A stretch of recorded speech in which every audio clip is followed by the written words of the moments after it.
So, tayo mamamagitan. Okay? Kasi nga yung mama, ulit. Ha? Hindi, ganito. Pakinggan mo muna, kuya. Ganito, kuya.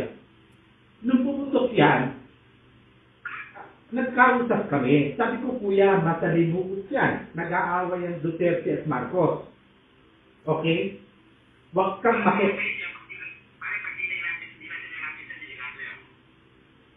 Kaya nga ganito, padre.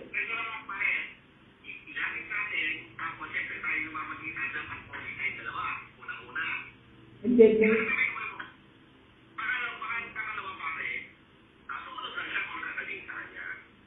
yung kuya, padre, no? Naiintindihan ko yun. Kaya uulitin ko, padre, yung mama, hindi niya ginusto ang sitwasyon niya. Hindi niya ginusto, padre. Never.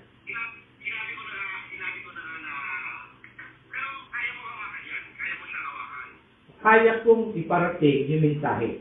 Pero yung sariling desisyon. Kaya nga. Ibig sabihin, padre,